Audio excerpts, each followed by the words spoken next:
미국 셧다운 타협. 지금 안 사면 기회 놓칩니다. 하지만 3주 후 2차 위기 온다면? 30년 전문가가 알려드립니다.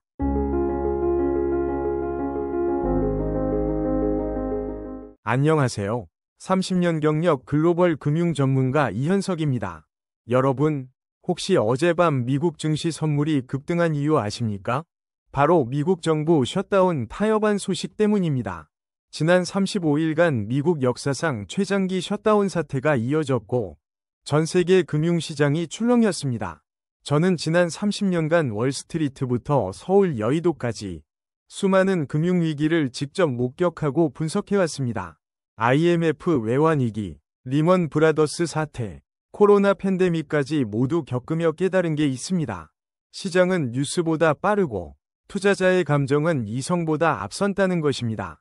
오늘 이 영상에서는 미국 셧다운 타협안이 여러분의 주머니에 어떤 영향을 미치는지, 지금 당장 무엇을 해야 하는지 명확하게 알려드리겠습니다. 구독과 좋아요, 그리고 댓글로 여러분의 투자 고민을 나눠주시면 함께 해결책을 찾아가겠습니다. 자, 그럼 시작하겠습니다. 셧다운. 이 단어가 생소하신 분들 계실 겁니다. 셧다운은 미국 정부가 예산안 미통과로 일시적으로 업무를 정지하는 상황을 말합니다. 공장이 멈추고 공무원 80만 명이 무급휴직에 들어갑니다.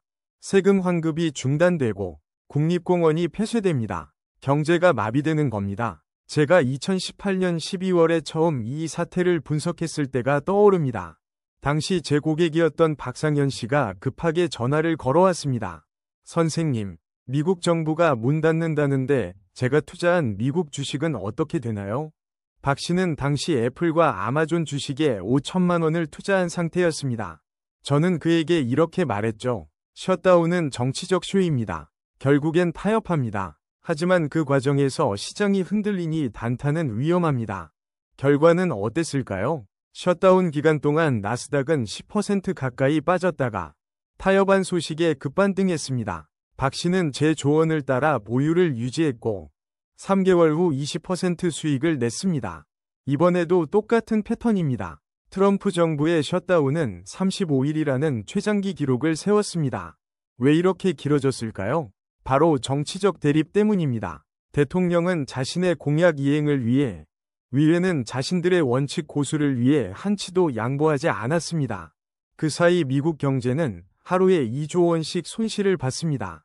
전 세계 투자자들은 불안해했고 시장은 극도로 변동성이 커졌습니다. 정치와 경제, 이 둘은 절대 분리할 수 없습니다.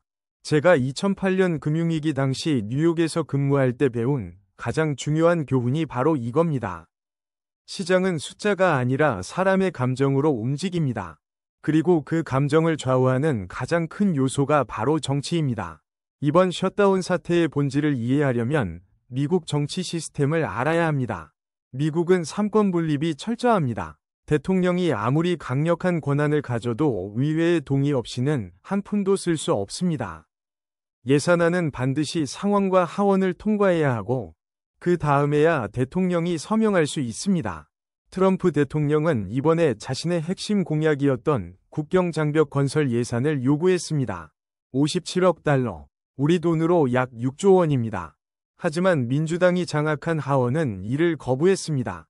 트럼프는 예산안 서명을 거부했고 정부는 셧다운에 들어갔습니다. 저는 2019년 1월 초에 이민지 씨를 만났습니다.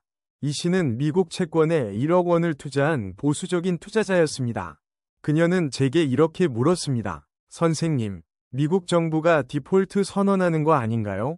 제 돈은 안전한가요? 저는 단호하게 답했습니다. 절대 그럴 일 없습니다. 미국은 기축통화국입니다. 정치적 쇼를 하더라도 결국엔 타협합니다. 역사가 증명합니다. 실제로 미국은 1976년 이후 22번이 셧다운을 겪었지만 단 한 번도 디폴트를 선언한 적이 없습니다. 왜냐하면 디폴트는 곧 미국 달러의 신뢰 붕괴를 의미하고 그건 미국 자신에게도 치명타이기 때문입니다. 그렇다면 이번에는 왜 타협했을까요? 여론이 악화됐기 때문입니다. 공무원들의 생계가 막막해지자 국민들의 불만이 폭발했습니다. 공항 보안 검색대는 인력 부족으로 마비됐고 세금 환급을 기다리는 국민들의 항의가 쇄도했습니다. 트럼프의 지지율이 떨어지기 시작했고 공화당 내부에서도 비판의 목소리가 나왔습니다. 결국 트럼프는 3주간의 임시 예산안에 서명했습니다. 완전한 항복은 아니지만 사실상 한 발 물러선 겁니다. 시장은 이 소식에 즉각 반응했습니다. 뉴욕 증시 선물이 급등했고 글로벌 증시가 동반 상승했습니다. 투자자들은 불확실성 해소를 환영한 겁니다. 하지만 여기서 끝이 아닙니다. 3주 후 다시 예산안 협상이 시작됩니다. 트럼프가 다시 강경하게 나오면 2차 셧다운 가능성도 있습니다. 시장은 이를 알고 있습니다. 그래서 완전한 안도보다는 조심스러운 낙관이 지배적입니다. 시장 반응. 이게 가장 중요합니다. 정치가 아무리 복잡해도 결국 투자자에게 중요한 건 내 돈이 늘어나느냐 줄어드느냐입니다. 타협안 소식이 전해진 직후 글로벌 금융시장은 폭발적으로 반응했습니다. 뉴욕 증시 선물은 장 시작 전부터 1% 넘게 올랐습니다. 다우존스 선물은 200포인트 이상 급등했고 S&P500 선물도 동반 상승했습니다. 투자자들이 위험 자산으로 돌아온 겁니다. 영국 런던 증시는 더 놀라웠습니다. FTSE100 지수가 장중 최고가를 경신했습니다. 브렉시트 불확실성에도 불구하고 미국 셧다운 해소라는 호재가 더 크게 작용한 겁니다. 유럽 증시도 일제히 상승 출발했습니다. 독일 DAX, 프랑스 CAC40 모두 1% 이상 올랐습니다. 제가 2019년 1월 중순에 만났던 최동욱 씨가 기억납니다. 최 씨는 해외 ETF에 투자하는 직장인이었습니다. 그는 셧다운 기간 동안 미국 S&P500 ETF가 계속 빠지자 불안해서 매도를 고민했습니다. 저는 그에게 이렇게 조언했죠. 역사적으로 셧다운 기간 동안 빠진 주가는 타협 후 빠르게 회복됩니다. 오히려 지금이 매수 기회일 수 있습니다. 단기 변동성은 각오해야 합니다. 최 씨는 제 말을 믿고 오히려 추가 매수를 했습니다. 타협안 발표 후 그의 포트폴리오는 일주일 만에 8% 상승했습니다. 이게 바로 역발상 투자의 힘입니다. 모두가 두려워할 때 용기를 내는 사람이 수익을 냅니다. 가상화폐 시장도 반등했습니다. 비트코인은 셧다운 기간 동안 500달러까지 떨어졌다가 타협안 소식에 800달러까지 급등했습니다. 하루 만에 8% 상승한 겁니다. 이더리움, 리플 등 주요 알트코인도 동반 상승했습니다. 가상화폐 시장은 특히 정책 불확실성에 민감합니다. 정부 기능이 마비되면 규제 리스크가 커지고 기관 투자자들이 이탈합니다. 하지만 타협안으로 불확실성이 해소되자 다시 자금이 유입된 겁니다. 외환 시장에서는 달러가 강세를 보였습니다. 달러 인덱스가 0.3% 상승하며 96선을 회복했습니다.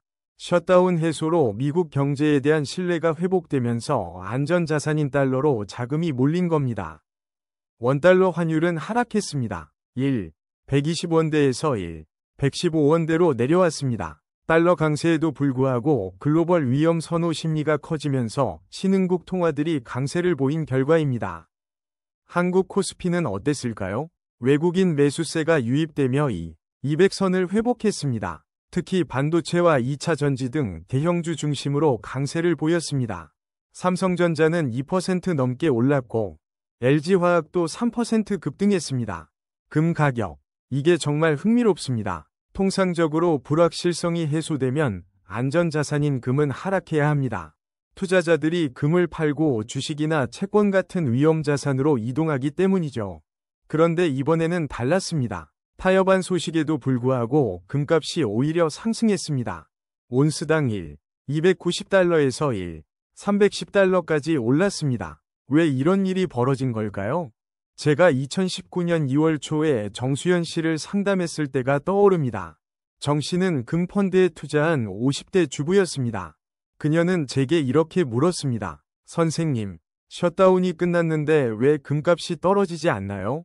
제가 뭔가 잘못 이해한 건가요? 저는 이렇게 설명했습니다. 이번 타협은 임시방편입니다. 3주 후 다시 협상이 시작되고 트럼프가 또 강경하게 나올 수 있습니다. 시장은 이를 알고 있습니다. 그래서 금을 계속 보유하는 겁니다. 실제로 시장 참여자들은 이번 타협을 완전한 해결책으로 보지 않았습니다. 단지 시간을 버는 봉합책일 뿐이라고 판단한 겁니다. 3주 후 다시 셧다운 위기가 올 수 있고 그때 더 심각한 대립이 벌어질 수 있다고 본 거죠. 여기에 또 다른 요인이 작용했습니다. 바로 연준의 금리 인하 가능성입니다. 셧다운이 미국 경제에 타격을 주면서 1분기 성장률이 둔화될 것이라는 전망이 나왔습니다. 그러면 연준이 기준금리를 인하할 가능성이 커집니다. 금리가 내려가면 어떻게 될까요? 달러 등 화폐의 수익률이 낮아지면서 금의 상대적 매력이 커집니다. 금은 이자를 주지 않는 자산이기 때문에 금리가 높으면 불리하지만 금리가 낮으면 유리해집니다. 투자자들은 이를 예상하고 미리 금을 사모은 겁니다. 그리고 또 하나, 트럼프라는 변수가 있습니다. 트럼프는 예측 불가능한 인물입니다. 트위터 한마디로 시장을 뒤흔들 수 있는 사람입니다. 중국과의 무역 전쟁, 북한과의 핵 협상, 중동 정책 등 여러 변수가 상존합니다. 이런 상황에서 금은 여전히 매력적인 안전자산입니다. 제가 30년간 금융시장을 지켜보며 깨달은 게 있습니다. 금은 단순한 안전자산이 아니라 심리자산이라는 것입니다. 시장의 공포와 기대, 불안과 희망이 모두 반영됩니다. 2008년 금융위기 때 금값이 폭등한 이유도, 2011년 유럽 재정위기 때 최고가를 경신한 이유도 바로 이 심리 때문입니다. 지금 금시장은 이렇게 말하고 있습니다. 타협은 했지만 아직 안심하기 이르다. 실제로 3주 후 협상이 결렬되면서 2차 셧다운 위기설이 나왔고 금값은 더 올랐습니다. 가상화폐 시장, 이건 정말 폭발적이었습니다. 비트코인이 타협한 소식에 하루 만에 8% 급등했다고 말씀드렸죠?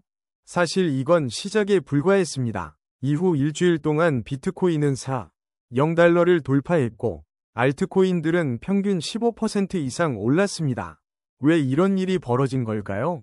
가상화폐 시장의 특성을 이해해야 합니다. 첫째, 24시간 거래됩니다. 주식시장이 문을 닫아도 가상화폐는 계속 움직입니다. 둘째, 전 세계 누구나 참여할 수 있습니다. 한국, 중국, 미국, 유럽의 투자자들이 동시에 거래합니다. 셋째, 변동성이 극도로 큽니다. 하루에 10% 이상 움직이는 게 일상입니다. 제가 2019년 2월 말에 만난 한승우 씨가 생각납니다. 한 씨는 20대 직장인으로 비트코인의 월급의 절반을 투자하고 있었습니다. 그는 제게 이렇게 말했습니다. 선생님, 비트코인이 계속 오르는데 제가 더 사야 할까요? 대출받아서 투자하면 안 될까요? 저는 단호하게 답했습니다. 절대 안 됩니다. 가상화폐는 투기 자산입니다. 오늘 오른 만큼 내일 떨어질 수 있습니다. 여유 자금으로만 하세요. 절대 대출 받지 마세요. 한 씨는 제 말을 듣지 않았습니다. 신용대출로 2천만 원을 빌려 비트코인을 샀습니다.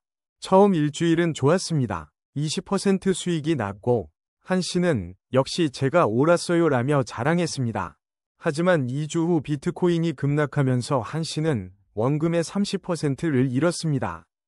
대출 이자는 계속 나가고 결국 손절매를 할 수밖에 없었습니다. 가상화폐 시장은 뉴스보다 매매 속도가 훨씬 빠릅니다. 타협한 소식이 나오기도 전에 이미 선반영되는 경우가 많습니다. 그래서 뉴스를 보고 뒤늦게 뛰어들면 고점 매수하는 경우가 많습니다. 특히 이번 상승의 배경에는 기관 투자자들의 움직임이 있었습니다. 헤지펀드와 자산운용사들이 셧다운 기간 동안 저가의 비트코인을 대량 매집했고 타협한 소식에 일제히 매도하면서 차익을 실현한 겁니다. 개인 투자자들이 흥분해서 사들일 때 기관들은 팔고 나간 거죠. 가상화폐는 정책 불확실성과 유동성 증가 기대감에 민감합니다.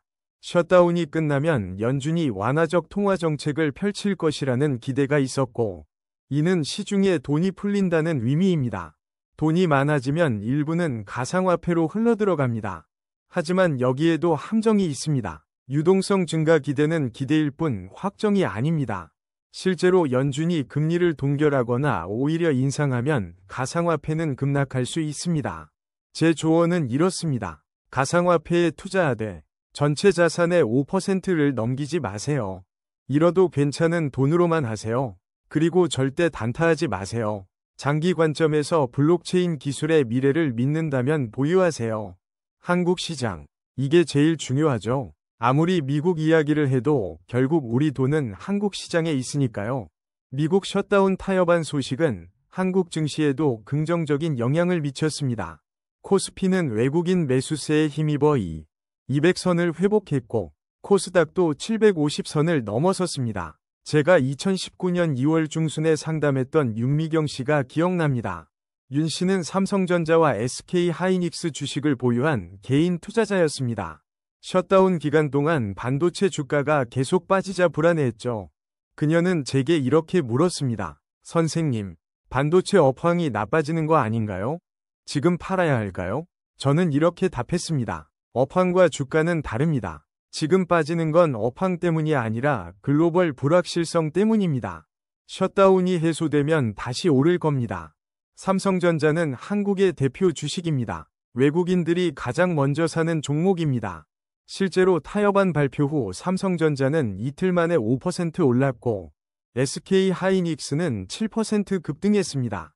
윤 씨는 제 조언을 따라 보유를 유지했고 한 달 후 15% 수익을 냈습니다. 외국인 투자자들의 움직임이 핵심이었습니다. 그들은 셧다운 기간 동안 한국 주식을 순매도했습니다. 불확실성이 크면 신흥국 자산부터 빠져나가는 게 그들의 습성입니다. 하지만 타협안 소식에 태도가 바뀌었습니다. 다시 한국 시장으로 자금을 들여왔습니다. 특히 반도체와 2차 전지 같은 대형주에 집중했습니다. 왜 대형주일까요? 유동성이 높기 때문입니다. 큰 돈을 빠르게 사고 팔 수 있습니다. 그리고 한국 경제의 펀더멘털을 대표하기 때문입니다.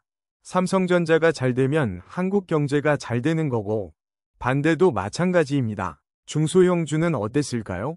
상대적으로 덜 올랐습니다. 외국인들은 중소형주에 관심이 적습니다. 정보가 부족하고 유동성도 낮기 때문입니다. 그래서 대형주 위주의 상승장이 펼쳐졌습니다. 채권 시장은 어땠을까요? 국고채 금리가 소폭 상승했습니다. 3년물 금리가 8%에서 85%로 올랐습니다. 이는 위험 선호 심리가 커지면서 안전자산인 채권을 팔고 주식을 사는 흐름이 나타난 결과입니다. 하지만 일부 전문가들은 채권 시장의 반응이 제한적이라고 평가했습니다. 이미 타협 가능성이 선반영되었다는 겁니다. 실제로 채권 시장은 주식 시장보다 먼저 움직입니다. 똑똑한 돈이 채권 시장에 있다는 말이 있을 정도입니다. 환율은 하락했습니다. 원달러 환율이 120원대에서 110원대로 내려왔습니다. 외국인 자금이 유입되면서 원화 강세가 나타난 겁니다.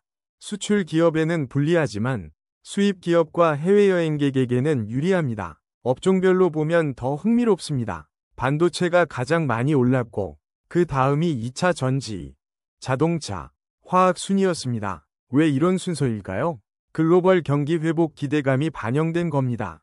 반도체는 경기 선행 지수입니다. 경기가 좋아질 것 같으면 반도체 주식이 먼저 오릅니다. 2차 전지는 미래 산업입니다. 전기차 시대가 본격화되면서 배터리 수요가 폭발적으로 증가할 것이라는 기대가 있습니다. LG 에너지 솔루션, 삼성 SDI, SK 이노베이션이 대표 주자입니다. 자동차는 내수와 수출이 동시에 회복될 것이라는 전망이 나왔습니다.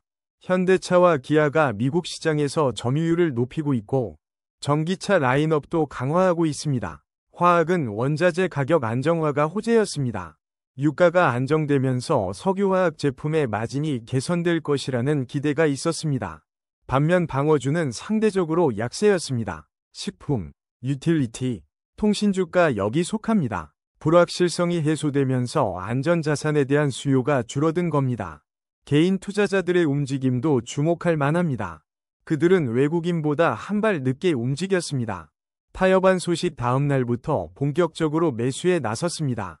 특히 테마주에 관심이 많았습니다. 2차 전지, 수소차, 바이오 같은 종목들이 개인 매수 상위를 차지했습니다. 하지만 여기에는 위험이 있습니다. 테마주는 급등하지만 급락도 빠릅니다. 실적과 무관하게 움직이기 때문에 거품이 끼기 쉽습니다. 제가 상담했던 많은 개인 투자자들이 테마주로 큰 손실을 봤습니다. 기관 투자자들은 어땠을까요? 그들은 조심스러웠습니다. 일부는 매수했지만 일부는 오히려 차익 실현 매도를 했습니다. 왜냐하면 이미 충분히 올랐다고 판단했기 때문입니다. 실제로 타협안 발표 후 일주일간 급등했다가 조정을 받는 패턴이 나타났습니다. 한국 시장의 특징은 외국인 의존도가 높다는 겁니다. 외국인이 사면 오르고 팔면 떨어집니다. 그들의 매매 동향을 주시하는 게 중요합니다. 특히 미국 시장이 어떻게 움직이느냐가 결정적입니다. 미국이 오르면 한국도 오르고 미국이 떨어지면 한국도 떨어집니다. 이번 타협안은 한국 시장의 단기 호재였습니다. 하지만 장기적으로는 한국 기업들의 실적이 더 중요합니다. 아무리 글로벌 시장이 좋아도 실적이 안 나오면 주가는 오를 수 없습니다. 그래서 저는 항상 강조합니다. 뉴스에 휘둘리지 말고 기업의 본질을 보라고요. 여전히 남은 변수들, 이게 가장 중요합니다. 시장이 환호하고 있지만 저는 조심스럽습니다. 왜냐하면 지금 나온 건 임시 타협안일 뿐이기 때문입니다. 3주 후 다시 협상이 시작되고 그때 더 큰 대립이 벌어질 수 있습니다. 제가 30년간 금융시장을 지켜보며 배운 가장 중요한 교훈이 있습니다. 시장은 항상 앞서갑니다. 좋은 뉴스가 나왔을 때는 이미 늦고 나쁜 뉴스가 나왔을 때가 기회입니다. 지금 타협안에 환호하는 투자자들 중 상당수는 곧 후회할 겁니다. 왜냐하면 고점에서 샀기 때문입니다. 트럼프라는 변수를 절대 무시할 수 없습니다. 그는 예측 불가능한 인물입니다. 언제든 다시 강경하게 나올 수 있습니다. 실제로 타협안 서명 직후에도 만약 3주 후 협상이 결렬되면 국가 비상사태를 선포하겠다고 엄포를 놓았습니다. 공화당 내부의 균열도 문제입니다. 보수 강경파는 트럼프의 타협을 배신으로 봅니다. 그들은 더 강경하게 맞서라고 압박할 겁니다. 반면 온건파는 더 이상의 셧다운을 반대합니다. 이 내부 갈등이 어떻게 정리되느냐가 중요합니다. 민주당도 만만치 않습니다. 그들은 이번 타협을 자신들의 승리로 봅니다. 3주 후 협상에서도 양보하지 않을 가능성이 큽니다. 오히려 더 강경하게 나올 수 있습니다. 시장이 주시하는 3가지 핵심 요소가 있습니다. 첫째, 정치 상황입니다. 3주 후 협상이 어떻게 진행되느냐가 관건입니다. 타협이 이루어지면 시장은 안정될 것이고 결렬되면 다시 폭락할 겁니다. 둘째, 환율 흐름입니다. 달러가 강세를 유지하느냐, 약세로 돌아서느냐에 따라 글로벌 자금 흐름이 바뀝니다. 달러 강세면 신흥국에서 자금이 빠져나가고 달러 약세면 자금이 유입됩니다. 셋째, 금리 방향입니다. 연준이 금리를 동결하느냐, 인하하느냐가 모든 자산 가격에 영향을 줍니다. 금리 인하면 주식과 부동산이 오르고 금리 동결이나 인상이면 채권이 유리합니다. 제가 지금 투자자들에게 드리고 싶은 조언은 이겁니다. 너무 낙관하지도 비관하지도 마세요. 균형을 유지하세요. 포트폴리오를 다양화하세요. 주식만 가지고 있지 말고 채권, 금, 현금도 적절히 섞으세요. 그리고 절대 대출 받아서 투자하지 마세요. 여유 자금으로만 하세요. 시장은 언제든 급변할 수 있습니다. 오늘의 호재가 내일의 악재가 될 수 있습니다. 그러니 항상 최악을 대비하면서 최선을 기대하세요. 시청해주셔서 감사합니다. 오늘 미국 셧다운 타협안과 시장 변동에 대해 상세히 알아봤습니다. 여러분의 소중한 자산을 지키는데 조금이나마 도움이 되었기를 바랍니다. 투자는 결국 정보 싸움입니다. 정확한 정보를 빠르게 아는 사람이 수익을 냅니다. 이 채널을 구독하시면 글로벌 금융시장의 최신 정보와 전문가의 분석을 가장 먼저 받아보실 수 있습니다. 좋아요 버튼도 꼭 눌러주시고 알림 설정까지 해두시면 새로운 영상이 올라올 때마다 바로 알림을 받으실 수 있습니다. 댓글로 여러분의 투자 고민과 궁금한 점을 남겨주세요. 하나하나 정성껏 답변드리겠습니다. 여러분의 성공적인 투자를 진심으로 응원합니다. 다음 영상에서 뵙겠습니다. 감사합니다.